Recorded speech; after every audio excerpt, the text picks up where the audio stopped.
Good morning. We are extremely pleased that you are here. It is good to come together for the purpose of co-creating. Do you agree? Yes. You are knowing what you are wanting. It changes. Eternally evolving.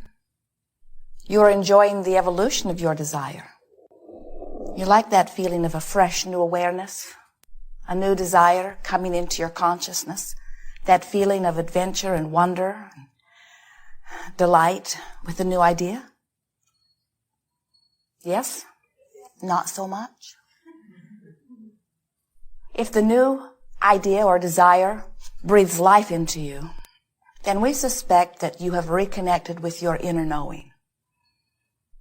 But if the new desire tortures you a little, antagonizes you, if when you have a desire that isn't fulfilled, you feel uncomfortable in its not yet manifestation, then you still have not remembered that you are leading edge creators and that you will never get it done, that there will always be a fresh new desire.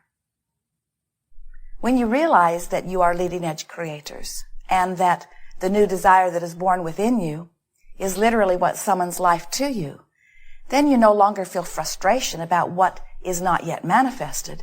Instead, you feel appreciation for the life-giving desire that still summons through you. But we understand how, when you have not consciously addressed the subject of resistance within your own vibration, how new desires could sometimes not feel so good.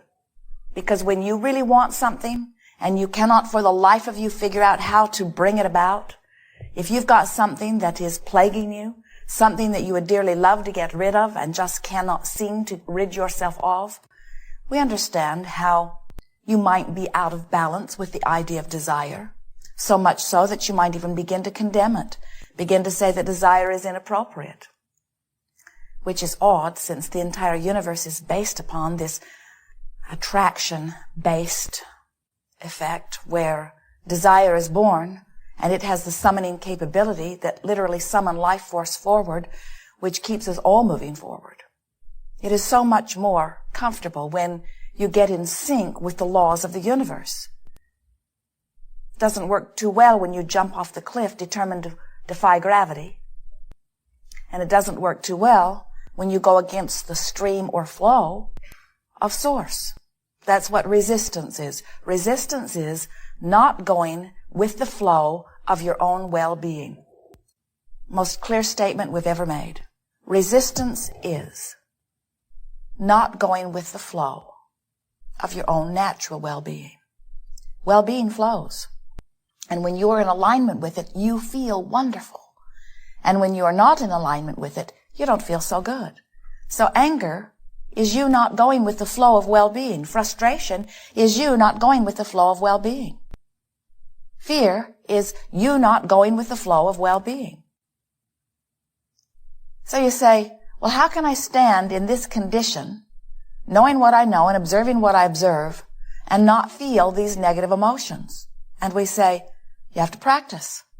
You have to decide that you're going to be in charge of how you vibrate. You're going to be in charge of how you feel. You're not going to be buffeted about like a cork on a raging sea. You're going to practice your vibration so that you can determine how you vibrate, how you flow, how you attract. Through time, as you've been interacting with one another, as you've been responding to the circumstances that surround you, you have developed some vibrational patterns, and many of them serve you. Many of your vibrational patterns are vibrational patterns of positive expectation.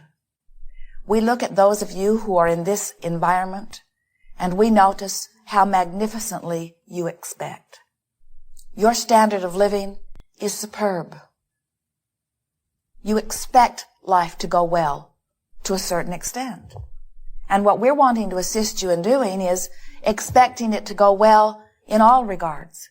We want you to get so good at thinking thoughts deliberately, at setting your own tone, that you get to decide what your dominant vibration is about the subjects that are important to you, rather than having let something when you were 3 set the tone and you just keep doing it, or something that mass consciousness is thinking about set the tone. We want you to get so good at choosing what your dominant vibration is that under all conditions you offer it. That's a key word that we are offering you here, dominant vibration. Because you all have dominant vibrations relative to major subjects in your experience. And some of your dominant vibrations are serving you, and some of your dominant vibrations are not serving you. For example, when you think about the subject of dollars or financial abundance, do you feel adventurous and eager and unlimited? Or do you feel worried and uncertain and limited? You know. Some of you may say, well, I feel some of all of that. And we say, yes, you do, but you know which is dominant. You can tell which way that leans, you know. When you think about your major relationship, the most significant relationship, the one that you think about the most or the one you interact with the most, does that relationship feel fun and life-giving? Or does it feel like struggle and hard work? You know. When you think about your physical body, does it feel flexible and strong and sure-footed? Or do you feel tentative and uncertain? You know. Relative to every subject that you ponder, and especially those major subjects, you have little by little by little by little by little developed vibrational patterns. You could call them beliefs. We don't want to give them too much weight. Habits of thought that you keep thinking. And the reason you keep thinking them is because you haven't decided to think otherwise. And so the thought that you think, which attracts to it, so you think it some more, which attracts to it, so you think it some more, which attracts to it, so you think it some more. In other words, when you have an expectation, you've got a dominant thought going on, and law of attraction is going to deliver that to you again and again and again. And you say, the reason that I believe this is because it is true. And we say, the reason that you believe it is because you practice the thought, because all that a belief is a thought that you keep practicing. And so you say, but the reason I believe it is because it is true. And we say, but why is it true? It is because you think it. It's because somewhere you got the thought, you held the thought, you let it become dominant in your vibration, law of attraction responded to that vibration and made it evidential in your experience. And so you say, it's true. And what we are wanting you to come to realize is you can make well-being true, or you can make not well-being true. Cancer is true. It's just not usually wanted. Violence is true. It's just not usually wanted. And we want you to begin to realize that facing the facts because they are true only perpetuates the truth you would not choose for yourself. So when you begin to think about the dominant thoughts that you have, and more importantly, you begin to think about choosing thoughts that you want to make dominant, we have a process for you that will work if you will work it. And we call it the process of virtual reality. You have played this game under other titles. We've called it creative visualization. We've called it using your imagination. Virtual reality is a game where, like a director of a movie, you set the scene. You know what you want your audience to feel, and so you set them up for it. You make it winter or you make it summer. You put it in the mountains or you put it on the ocean or you put it on the beach. You put it outdoors or you put it indoors. You make it daytime, you make it nighttime. In other words, you set the scene. It has one intent only, and that is the intent of your practicing a vibration with the singular purpose of making it a dominant vibration. Sometimes people will use visualization to try to fix something that is broken. And we want you to use virtual reality for one reason only, to make the vibration that you choose dominant. Let's say that your nation is really worried about something. And it's hard for you not to give it thought because when you turn on the television, it is there. You hear others talking about it. Your teachers are talking about it in the classrooms of your children. People are having discussions about it all around you.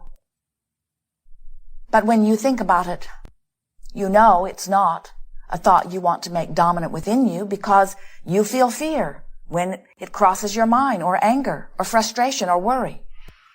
So you say, okay, I will choose another thought and make it dominant. The feeling is I need to deactivate the thought that already is dominant.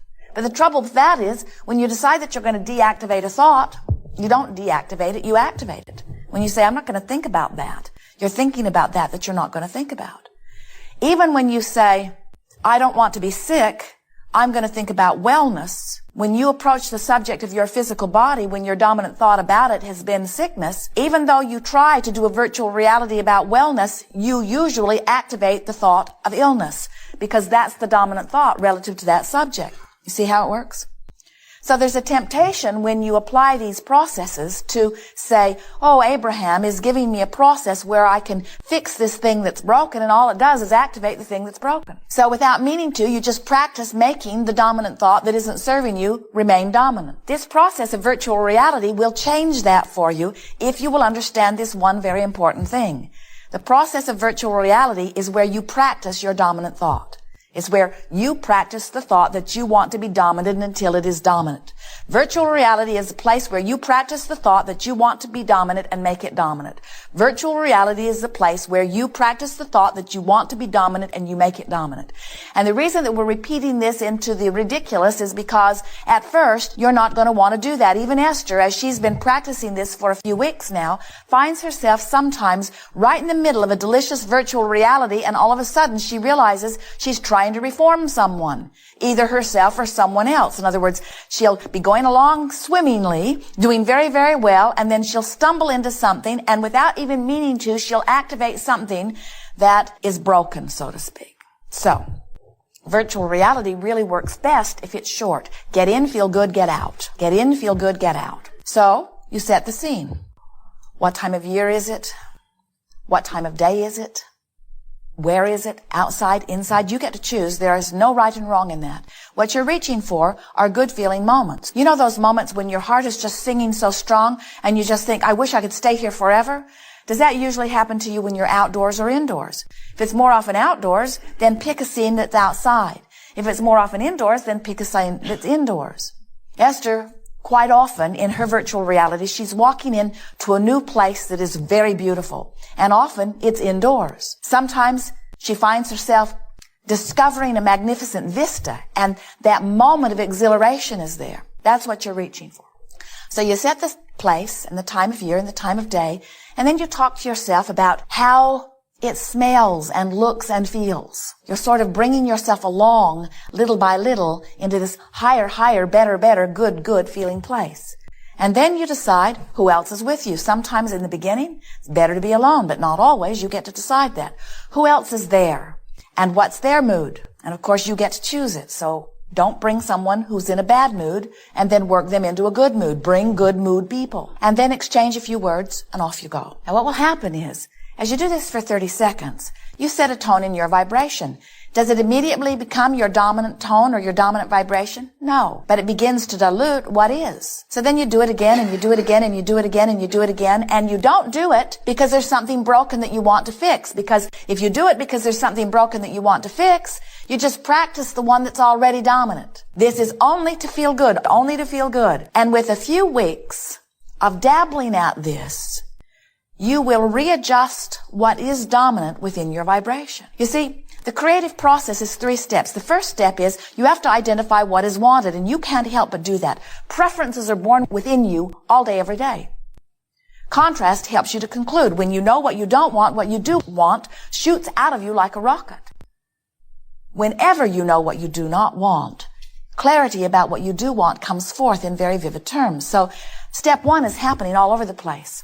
Step 2 is not your work. Source energy will answer. Step 2 is the answering of what is being asked, and that is not your work. Step 3 is your work. You must be in the receiving mode. You must be a vibrational match. You must be vibrationally equivalent. You must not be vibrationally different. You must not be vibrationally resistant. You must be vibrationally harmonious with that which you are asking for. That's what being in the receiving mode is. You got to line up with your own desire.